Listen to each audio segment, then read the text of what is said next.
성도 여러분 안녕하십니까? 여러분은 어렸을 때 어떤 꿈을 가지고 계셨나요? 저는 하늘을 날고 싶다는 꿈이 있었습니다. 그래서 제일 부러웠던 것이 새들이었습니다. 동네 뒷산에서 새들이 날아다니는 모습을 보면 참 자유롭다고 생각했습니다. 그래서 이 몸이 새라면 날아가리 라는 노래를 참 좋아했습니다. 특별히 새들 중에서 제비를 가장 선호했는데 이유는 사람들이 참새는 잡아먹어도 제비는 잡지 않는다고 들었거든요. 그러니까 하늘을 자유롭게 멋있게 날아다니면서도 잡아먹히지 않는 제비가 되고 싶었습니다. 그런데 이건 완전히 비현실적이잖아요. 그렇다면 현실적으로 나이가 들어서는 비행기 조종사가 되어야겠다는 꿈을 가졌을 법도 한데 이상하게 비행기 조종은 저의 관심받기에 있었습니다. 학교를 다녔던 초중고 시절 제 꿈은 과학자 또는 공학자가 되는 것이었습니다. 사실 저는 그 꿈에 근접해 가고 있었다고 생각했습니다. 고2 때 학교에서 화학 점수가 가장 좋은 학생이었고 물리도 시간 투자를 많이 할 필요가 없을 정도로 비교적 쉽게 이해되었습니다. 저는 연구소에서 실험 가운을 입고 연구하는 미래의 제 모습을 그렸습니다. 그리고 당연히 그렇게 될 것이라고 생각했습니다. 하나님의 부름을 잊기 전에는 말이죠. 저는 고3 1학기를 시작하기 전에 목사가 되라는 하나님의 부름을 받았습니다. 그래서 제 꿈은 과학자가 되는 것에서 목사가 되는 것으로 바뀌었습니다. 목사가 되라는 하나님의 부름이 있을 때 제가 마음속에 그린 교회는 사람이 많고 큰 교회가 아니라 작은 교회였습니다. 저는 작은 교회에서 사람들을 섬기는 꿈을 꾸었습니다. 그리고 그 꿈은 현실이 되었죠. 그런데 어린 시절, 젊은 시절에 꿈을 이룬 사람들이 세상에 얼마나 될까요? 아마도 어려서는 거창한 꿈을 꾸다가 나이가 들면서 꿈이 점점 축소되고 이제 사는데 급급해서 꿈을 잃어버리게 되지 않던가요? 심지어 소박한 꿈마저 사치가 되어버리진 않던가요? 2021년 부천 판타스틱 영화제에 특별 상영되었던 단편 영화 중에 25살 청년이 꿈을 이룰 나이라는 영화가 있었습니다. 이 영화는 25세의 나이로 산업재해 때문에 희생을 당한 한 청년 노동자의 이야기를 그리고 있는데요. 이 영화의 제목대로라면 죽음이 곧 꿈을 잃는 것이고 꿈을 잃는 것이 곧 죽는 것과 다름이 없습니다. 그런데 성경을 보면 우리 하나님은 항상 꿈을 주시는 분이거든요. 하나님은 꿈을 잃을 상황 속에 있는 자들에게도 꿈을 주십니다. 애굽의 종으로 팔려나간 요셉에게도 꿈을 주셨고 바벨론의 포로로 끌려간 다니엘에게도 꿈을 주셨습니다. 하나님이 그들에게 주신 꿈은 가장 절망적인 상황에서도 삶을 포기하지 못하도록 붙드는 힘이 되었습니다. 그래서 성경은 꿈을 가진 자들의 이야기이며 잃어버린 꿈을 찾아가는 이야기이기도 합니다. 따라서 성경의 역사를 이어받은 교회라면 당연히 꿈의 백성이어야 합니다. 초등학교도 졸업하지 못한 엘렌 G 화이트이 꿈과 이상을 통해 이 교회의 근간을 이루는 중요한 교훈을 제공했듯이 제7일 안식일 예수 재림 교인들은 분명 꿈의 백성이어야 합니다. 꿈이 없이는 진정한 의미에서 성경의 백성이라고 하나님의 백성이라고 할 수 없습니다. 왜냐하면 하나님은 꿈을 주시는 분이기 때문입니다. 따라서 꿈이 희미해졌든지 사라졌다면 우리는 그 꿈을 되찾아야 합니다. 그렇다면 우리가 되찾을 꿈은 어떤 꿈일까요? 첫째, 우리는 내 능력을 넘어서게 하는 꿈을 되찾아야 합니다. 이는 힘으로 되지 아니하며 능력으로 되지 아니하고 오직 나의 영으로 되느니라. 포로로 붙잡혀갔던 민족이 다시 고향으로 돌아와서 나라를 재건한 역사는 이스라엘을 제외하고 이 세상에 어디에도 없습니다. 그런데 이스라엘 백성은 이런 일을 3번이나 했습니다. 첫 번째, 이스라엘 백성들은 애굽에서 종살이를 하다가 출애굽해서 요단강 유역에 나라를 건설했습니다. 두 번째, 그들은 바벨론으로 붙잡혀갔다가 해방되어서 예루살렘으로 돌아와 나라를 재건했습니다. 세 번째, 그들은 주 70년에 패망한 이후 거의 1900년을 떠돌다가 1964년에 이르러서 현재의 위치에 이스라엘을 건국했습니다. 그렇다면 무엇이 그들로 하여금 불가능해 보이는 이런 일들을 가능하게 했을까요? 다름 아닌 꿈입니다. 아브라함에게 주셔서 그 후손들에게 이어져 내려온 꿈, 이 땅에 메시아 나라를 건설하리라는 꿈이 살아 있었기 때문에 그 일들이 가능했습니다. 이는 힘으로 되지 아니하며 능력으로 되지 아니하고 오직 나의 영으로 되느니라. 스가랴 4장 6절의 이 말씀은 유대인들이 바벨론 포로에서 돌아와 예루살렘 성전을 중건할 당시의 상황을 말하고 있습니다.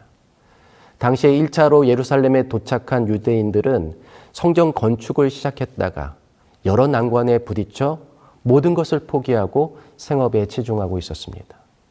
신앙 회복, 국력 회복, 그런 것들은 그저 먼 미래의 일처럼 느껴졌습니다. 그때 선지자 스가랴가 꿈을 꾸었는데 그 꿈은 당시의 지도자 스룹바벨과 대제사장 여호수아를 통해서 성전 등대에 기름이 공급되는 꿈이었습니다. 스가랴는 성전 중건이 더 이상 지체되어서는 안 된다고 생각했습니다. 정치적으로는 당시의 황제 스메르디스가 고레스의 칙령을 무시하고 성전 중건을 중단시킨 상태였습니다. 중앙정부의 지원과 허락 없이는 미약한 유대인들의 힘으로 이 일이 성취되기란 불가능했죠. 하지만 하나님은 선지자 스가랴를 통해서 유대 백성의 마음속에 꿈을 심어주셨습니다. 그리고 선지자 학기를 보내셔서 그들이 재건하게 될 성전에 메시아가 오리라는 계시를 주셨습니다. 하나님의 꿈과 계시를 받은 유다 백성의 마음은 움직였습니다. 그리고 그들은 성전 재건을 다시 시작했습니다. 물론 주변 민족의 반대가 예상되었습니다. 아니나 다를까 강 건너편 총독들이 누가 성전 건축을 허락했는지 보고하기를 요구했고 급기야 황제에게 진정서가 들어가는 사태가 벌어졌습니다. 이전 같으면 그들은 겁을 먹고 주저하며 건축을 보류했을 것입니다. 그러나 하나님의 꿈을 가진 그들에게는 거칠 것이 없었습니다. 다행히 새로운 황제 다리우스 2세는 성전 재건을 허락한 고레스 대왕의 칙령을 재확인하면서 성전 재건에 필요한 모든 물자를 아낌없이 지원하라는 명령과 함께 누구든지 그 명령을 변주하거나 성전 건축을 가로막는 자들은 차명에 처하리라는 엄포를 내렸습니다. 아마도 그들의 힘과 능력으로는 이런 일이 가능하지 않았을 것입니다. 하지만 하나님이 주신 꿈과 계시에 반응했을 때 불가능했던 일들이 가능해졌습니다. 여러분, 하나님의 꿈은 내 능력 범위 안에 관한 것이 아닙니다. 그것은 나의 능력 너머에 관한 것입니다. 하나님은 우리에게 그런 꿈을 주십니다. 우리에 대한 하나님의 계획은 우리가 생각할 수 있는 최고의 계획보다 훨씬 크고 높고 광대합니다. 여러분, 하나님이 우리에게 주신 비전은 무엇입니까? 하나님이 우리를 이 교회로 부르셨을 때 주신 꿈은 무엇이었을까요? 그것은 우리가 할 수 있는 것에 관한 것이었을까요? 아닙니다. 우리는 우리가 할 수 있는 것 너머를 보아야 합니다. 우리는 우리의 힘이나 능력으로 할 수 있는 것이 아닌 하나님이 하실 수 있는 것을 보아야 합니다. 하나님의 능력으로 우리의 능력을 넘게 하는 꿈을 보고 그 꿈을 이루는 저와 여러분이 되기를 간절히 바랍니다. 둘째로, 우리는 지경을 넘게 하는 꿈을 회복해야 합니다. 그날에 여호와께서 말씀하신 이 산지를 지금 내게 주소서. 당신도 그날에 들으셨거니와 그곳에는 아낙 사람이 있고 그 성읍들은 크고 견고할지라도 여호와께서 나와 함께 하시면 내가 여호와께서 말씀하신 대로 그들을 쫓아내리이다. 갈렙이 헤브론 산지를 정탐하고 난 후에 그곳을 얻으리라는 약속을 받은 나이는 40세였습니다. 그리고 그 산지를 정복하겠다고 말한 나이는 85세였습니다. 무려 45년 동안 그는 하나님이 주신 꿈을 포기하지 않았습니다. 늦은 나이임에도 불구하고 그가 젊은이와 같은 용기를 가질 수 있었던 비결은 하나님이 주신 꿈 때문이었습니다. 생각해 보십시오. 12명의 정탐꾼 중에 10명은 이스라엘이 절대로 가나안에 들어갈 수 없다고 말했습니다. 하지만 2명은 하나님께서 허락하셨으니 들어갈 수 있다고 말했습니다. 꿈이 있는 자는 지경을 넘지만 꿈이 없는 자는 지경을 넘을 수 없습니다. 왜냐하면 꿈이 없는 자는 자신의 능력 범위 내에서만 움직일 수 있다고 생각하기 때문입니다. 그러나 하나님이 주신 꿈을 가진 자는 능력의 범위를 넘어서서 더 멀리, 더 넓은 세계를 향해 나갈 수 있습니다. 하나님은 아브라함에게 고향 땅을 떠나서 더 넓은 세상을 향해 나아가라고 요구하셨습니다. 그리고 동서남북을 바라보라고 하시며 내가 밟는 땅, 내가 볼 수 있는 모든 곳을 다 주겠노라고 약속하셨습니다. 오늘날 기독교 세계를 이끌어가는 것은 교단이 아닌 지역의 교회들입니다. 그들은 지역 교회의 이름으로 전 세계를 상대로 일하고 있습니다. 한 교회의 영향력이 기독교 세계 전체와 또 비기독교 사회에까지 미치고 있습니다. 왜냐하면 하나님은 지경을 넘는 꿈을 주시는 분이기 때문입니다. 우리가 하나님을 믿는다면 그런 꿈을 가지고 그런 모습으로 살 수 있어야 합니다. 예수님께서 갈릴리 어부에게 말씀하셨습니다. 아직 외국어 한마디 할 수 없는 무지한 자들에게 말씀하셨습니다. 오직 성령이 너희에게 임하시면 너희가 권능을 받고 예루살렘과 온 유대와 사마리아와 땅끝까지 이르러 내 증인이 되리라. 우리는 우리가 할 수 있는 일은 여기까지라고 말합니다. 그러나 하나님은 너희가 할 수 있는 일은 저기까지라고 말씀하십니다. 여러분, 우리 지경을 넘는 꿈을 가집시다. 그리고 그 꿈을 회복하고 성취하는 저와 여러분이 되기를 간절히 바랍니다. 마지막으로 우리가 회복해야 할 꿈은 자아를 넘게 하는 꿈입니다. 한 알의 밀이 땅에 떨어져 죽지 아니하면 한 알 그대로 있고 죽으면 많은 열매를 맺느니라. 자기의 생명을 사랑하는 자는 잃어버릴 것이요 이 세상에서 자기의 생명을 미워하는 자는 영생하도록 보존하리라. 여러분, 이 꿈은 우리의 궁극적인 소망 아닙니까? 예수님처럼 되는 것이죠. 자신을 희생하여 많은 일을 살리고 더 많은 열매를 맺고자 하는 정신, 십자가 정신 말입니다. 장대비가 쏟아지는 한밤중이었습니다. 어느 기자가 강도와 경찰이 대치하고 있는 현장을 취재하고 있었습니다. 그런데 강도의 차량이 기자의 차를 박살내버리고 도주합니다. 경찰들은 강도를 추적하러 떠났고 그 자리에는 부서진 차와 기자만 남았습니다. 그때 어느 신사가 우산을 쓰고 와서 길가에 세워둔 자신의 차를 가지라고 하며 고급 승용차 키를 건넸습니다. 왜 나한테 이런 호의를 베푸느냐는 기자의 질문에 그 신사는 다른 사람에게 갚으라고 하며 집으로 들어가 버렸습니다. 기자는 너무 궁금해서 그 신사의 신분을 추적했습니다. 알아봤더니 그는 대형 로펌의 유명 변호사였습니다. 기자는 도대체 자신에게 뜻밖의 호의를 베푼 이유가 무엇인지 캐물었습니다. 사연은 이렇습니다. 그의 어린 딸은 심각한 천식을 앓고 있었는데 어느 날 밤 호흡곤란 때문에 응급실을 찾아갔지만 대기자가 너무 많았습니다. 간호사에게 응급한 상황을 호소해봤지만 대기한 환자들이 너무 많아 소용이 없었습니다. 그때 먼저 와 있던 한 청년이 이 아이를 먼저 치료해달라고 항의를 합니다. 간호사는 그럴 수 없다고 잘라 말하죠. 그 청년은 자신의 호주머니에서 권총을 꺼내서 바닥을 향해 쏘며 자기 말을 들으라고 협박합니다. 결국 그 아이는 베드에 실려 먼저 진료실로 들어갔습니다.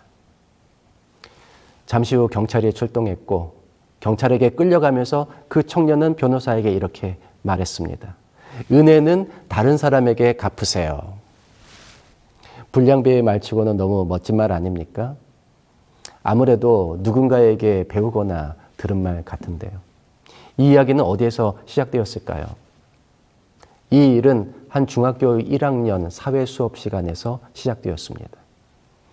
선생님은 막 입학한 학생들에게 세상을 바꿀 수 있는 아이디어를 생각하고 그것을 실천하라는 숙제를 내줍니다.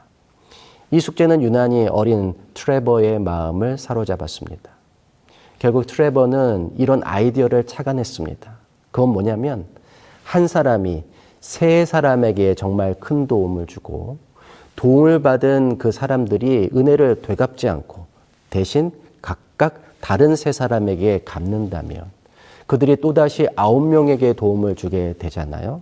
그러면 그들이 다시 27명에게 또 그들은 다시 81명에게 도움을 주고 그런 방식으로 누군가에게 도움을 주는 일이 확산되면 세상이 변화하지 않겠냐는 그런 구상이었습니다. 꽤나 이상적인 이 생각을 트레버는 실천해 봅니다. 사실 트레버의 생각에 누구보다 감동을 받은 사람은 싱글맘이었던 트레버의 엄마였습니다. 그래서 그녀는 어느 날 오랫동안 인연을 끊고 있던 친정엄마를 찾아갑니다. 친정엄마는 알코올 중독에다가 노숙인들이 모여있는 곳에 기거를 했거든요. 딸은 엄마가 과거에 자신에게 했던 모든 일을 용서한다고 말합니다. 그리고 술을 마시지 않는 날에는 손자를 보러 와도 좋다고 합니다. 그리고 트레버가 생각하는 좋은 세상을 만들기 위해 다른 사람에게 은혜를 베풀라고 권유하죠. 딸에게 감동을 받은 이 할머니는 비록 옳은 방법은 아니지만 거리에서 경찰에 쫓기고 있는 한 흑인 청년의 도주를 도와줍니다. 그 청년은 할머니 행동에 무슨 사심이 있을 것인지 의심하면서 도대체 원하는 것이 뭐냐고 묻죠. 그때 이 술주전뱅이 할머니는 멋진 말을 건넵니다. 얘야, 은혜는 다른 사람에게 갚아라. 이 청년이 아까 그 변호사를 도와준 흑인입니다. 비록 병원에서 총을 쏜 죄로 수감 생활을 하게 됐지만 그는 교도소에서도 죄수들에게 그 멋진 생각이 자신의 것이라고 주장하면서 은혜는 다른 사람에게 갚아야 한다고 설교합니다. 이렇게 트레버로 시작된 도움의 끈은 조금씩 사람들에게 퍼져 어느덧 여러 도시로 전파됩니다. 하지만 이 운동을 시작했던 트레버는 학교에서 따돌림을 당하는 한 친구를 돕다가 그만 불량 학생이 휘두르는 칼에 찔려 죽고 맙니다. 세상을 변화시키려고 했던 그의 노력은 그렇게 중단되는 것처럼 보였습니다. 엄마와 또 트레버의 선생님은 트레버를 잃은 슬픔에 빠집니다. 그러나 트레버의 집 주변에는 정말 놀라운 광경이 펼쳐집니다. 많은 사람들이 그를 추모하기 위하여 촛불과 꽃을 들고 그의 집 앞에 모여들었습니다. 그런데 그것으로 끝이 아니었습니다. 그가 시작한 선행운동이 얼마나 먼 곳까지 퍼졌는지 그의 죽음을 안타까워 찾아오는 추모의 차량 행렬은 그 끝을 알 수 없을 정도로 동네 밖까지 길게 이어져 있었습니다. Pay it forward. 받은 은혜를 다른 사람에게 갚으라는 이 소설과 영화 제목은 우리 신앙에 대하여 많은 것을 생각하게 합니다. 세상을 변화시키는 노력은 한 사람에게서 시작합니다. 그 노력이 진짜라면 그것은 파급력과 영향력을 가지게 됩니다. 처음에는 한 사람이지만 그 다음은 소그룹이 되고 그 소그룹이 진짜 하나님께 속한 것이라면 그 소그룹은 번식하여 점점 큰 세계로 발전합니다. 그렇게 밖으로 퍼져나가며 확산하기 때문에 이러한 영향력을 우리는 빛이라고 부릅니다. 나 여호와가 의로 너를 불렀은즉 내가 네 손을 잡아 너를 보호하며 너를 세워 백성의 언약과 이방의 빛이 되게 하리니 내가 눈먼 자들의 눈을 밝히며 갇힌 자를 감옥에서 이끌어내며 흑암에 앉은 자를 감방에서 나오게 하리라. 이 비전이 바로 예수님의 비전이었습니다. 예수님은 자신을 불태워 세상을 밝히는 빛이 되셨습니다. 그리고 그 빛은 사람과 사람에게 전해지고 시대와 시대를 거치면서 우리에게까지 전해져 왔습니다. 그리고 하나님은 그 빛을 사람들에게 전하는 꿈을 우리에게도 주셨습니다. 여러분이 계신 그곳에서 교회가 시작되었다는 것은 그곳에 빛을 전해야 한다는 비전과 꿈이 있다는 뜻입니다. 그리고 그 비전과 꿈을 이루기 위해 하나님은 저와 여러분을 부르셨습니다. 이제 우리는 그 꿈을 되찾을 때가 되었습니다. 그리고 그 꿈을 성취할 때가 왔습니다. 물론 우리 중에 어떤 분은 늙었습니다. 그리고 우리 중 어떤 분들은 많은 실패를 맛보았습니다. 그리고 어떤 분은 크게 실망했습니다. 그래서 힘을 잃었다고 생각하고 있을 것입니다. 그러나 꿈을 되찾으면 하나님은 우리를 능력 있게 하실 것입니다. 하나님은 우리로 하여금 넓은 세상을 향해 나아가게 하실 것입니다. 그리고 우리 자신의 이기심과 연약함을 넘어서게 하실 겁니다. 그 꿈을 가집시다. 그 꿈을 되찾읍시다. 그래서 하나님이 이루실 수 있는 놀라운 일들에 동참하는 저와 여러분이 되기를 간절히 바라며 말씀을 마치겠습니다.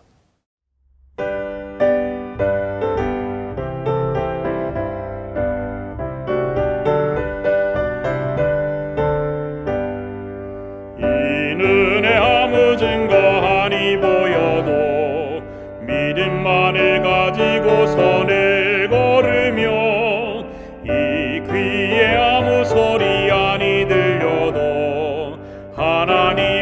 약속 위에 서리라. 걸어가세 믿음 위에 서서 나가세 의심 버리고 걸어가세 믿음 위에 서서 눈 가기에 아무 증거 없어도 이 눈에 보기에는 어떠하든지 이미 얻은 증거대로 늘 믿으며 이 맘에 의심 없이 살아갈 때에 우리 소원 주 안에서 이루리.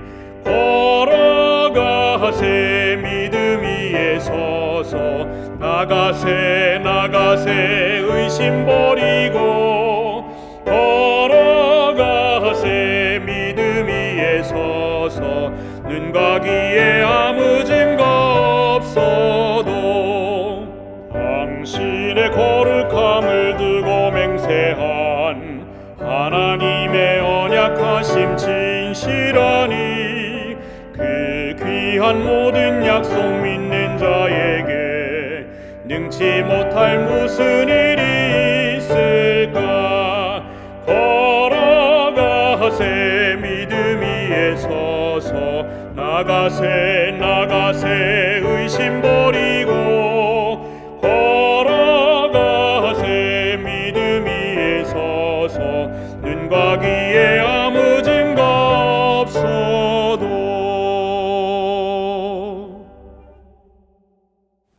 우리를 사랑하시는 하늘아버지, 우리에게 우리의 능력을 넘어서는 꿈을 주시옵소서. 우리에게 우리의 한계와 지경을 넘어서는 꿈을 주시옵소서. 그리고 우리의 이기적인 자아를 넘어서는 꿈을 주시옵소서. 세상의 빛이 되신 예수님을 전하고 하나님께 받은 은혜를 남에게 갚을 수 있는 꿈을 주시옵소서. 이 꿈을 찾고 이 꿈을 실현하는 우리 재림교회가 되게 해 주시기를 예수님의 이름으로 기도합니다. 아멘.